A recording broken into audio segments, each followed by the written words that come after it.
যেসব বন্ধুরা আবাস যোজনার লিস্ট দেখতে চাচ্ছ তারা প্রথমে ক্রোম ব্রাউজারে যাবে এবং যাওয়ার পর এখানে আবাস যোজনা লিখে সার্চ করবে। আবাস যোজনা লিখে সার্চ করার পর দেখো প্রথমেই একটা লিঙ্ক আসছে, সেই লিঙ্কটাতে ক্লিক করবে। ক্লিক করার পর দেখো নিচে ওয়েস্ট বেঙ্গল আমাদের যে রাজ্য আছে ওয়েস্ট বেঙ্গল, সেই ওয়েস্ট বেঙ্গলে গিয়ে আমাদেরকে ক্লিক করতে হবে। তো আমরা ওয়েস্ট বেঙ্গলে ক্লিক করলাম। ক্লিক করার পর এখানে পপআপটা বন্ধ করে দেবো।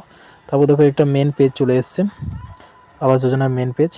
তো এখান থেকে আমাদেরকে স্টেট সিলেক্ট করে নিতে হবে ওয়েস্ট বেঙ্গল।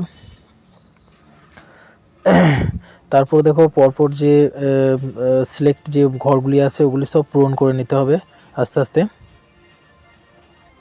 পূরণ করার পর দেখো একটা ক্যাপচা কোড দেওয়া আছে 4260, এটা কি হবে এই ইকুয়াল করে সেটা এখানে লিখে দিতে হবে।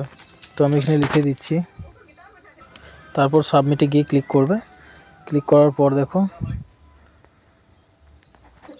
তারপর নিচে দেখো ডাউনলোড বলে যে অপশানটি আছে ডাউনলোড এক্সেল, এখানে ক্লিক করতে পারো, না হলে নিচে দেখো ডাউনলোড পিডিএফ বলে যে লেখা আছে এখানে ক্লিক করলেই তোমরা তোমাদের বাড়ির যে লিস্ট আছে নাম আছে সেটা দেখতে পারবে।